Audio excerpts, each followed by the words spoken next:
এইমসের আদলে জিবি হাসপাতালের পরিষেবা উন্নতিকরণের জন্য রাজ্য সফররত all India institute of medical সায়েন্সের অধিকর্তার দৃষ্টি আকর্ষণ করা হয়েছে বলে রবিবার চা শ্রমিকদের পাট্টা বিতরণ কর্মসূচিতে জানিয়েছেন মুখ্যমন্ত্রী ডক্টর মানিক সাহা।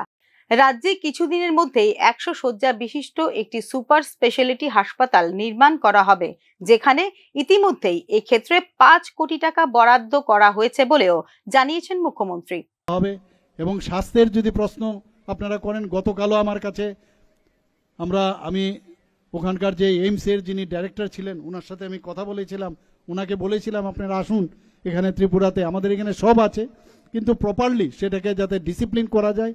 তো উনি 3-4 জনের টিম নিয়ে গতকাল এসছেন, গতকাল আমার সাথে কথা বলেছেন এবং গতকাল জিবি হসপিটালে ওনারা গিয়েছেন, আগরতলা গভর্নমেন্ট মেডিকেল কলেজে, এবং আগামীকাল পর্যন্ত ওনারা থাকবেন।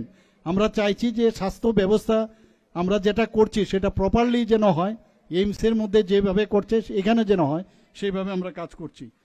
আজকে আমাদের এখানে সুপার স্পেশালিটি শুরু হয়েছে, আমাদের এখানে যে 400-র মতো এমবিবিএস এর যে সিট আসন সংখ্যা এখানে হয়েছে, ডেন্টাল কলেজ হয়েছে, এখানে বিএসসি নার্সিং কলেজ হয়েছে, ফার্মেসি কলেজ হয়েছে।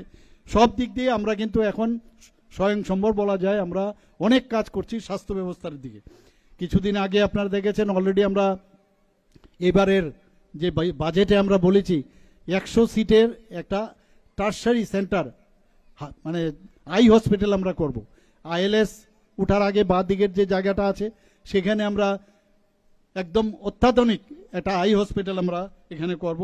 এর জন্য প্রায় অলরেডি 5 কোটি টাকা আমরা বরাদ্দ করেছি। আমরা বিভিন্ন জায়গায় আমরা চাইছি যে ত্রিপুরার মানুষ বাড়িঘর বিক্রি না করে যেন বাইরে না যায়, সেই ব্যবস্থা আমরা এখানে করছি। চা বাগান শ্রমিকদের উন্নয়নে চালু করা হয়েছে চা শ্রমিক কল্যাণ প্রকল্প। চা শ্রমিকদের মধ্যে 75%ই মহিলা। ত্রিপুরায় একসময় রুগ্ন ছিল চা শিল্প। বর্তমানে চা শিল্প এবং শ্রমিকদের উন্নয়নে বিশেষ উদ্যোগ নিয়েছে রাজ্য সরকার, জানিয়েছেন মুখ্যমন্ত্রী ডক্টর মানিক সাহা।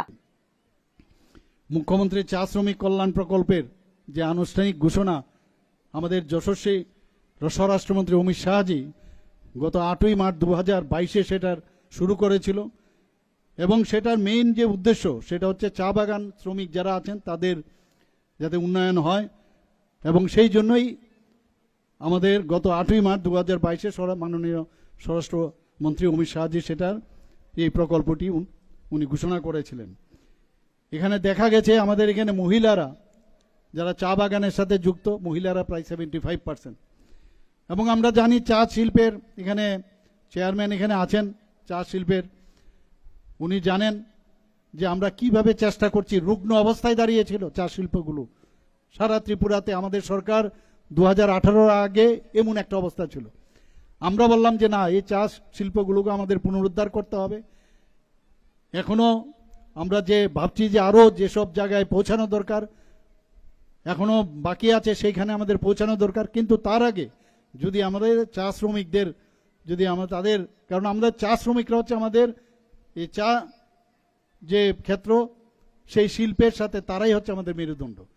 তো মেরুদণ্ড যদি শক্তিহীন হয় তাহলে রাজ্যে বর্তমানে 12,839 হেক্টর জমি জুড়ে 52টি চা বাগান রয়েছে, যার মধ্যে সরকার পরিচালিত বাগান রয়েছে 5টি, সমবায় পরিচালিত বাগান রয়েছে 11টি এবং বাকিগুলি বেসরকারি সম্পত্তি। 2017-18 সালে রাজ্যে চা উৎপাদন ছিল যেখানে 1.72 লক্ষ কেজি। 2024-25 সালে তা ছাড়িয়ে গেছে 7 লক্ষ কেজি। মুখ্যমন্ত্রী চা শ্রমিক কল্যাণ প্রকল্পের আওতায় তুফানিয়া লুঙ্গা চা বাগানে এদিন 86 জনকে পাট্টা বিতরণ করেন মুখ্যমন্ত্রী ডক্টর মানিক সাহা।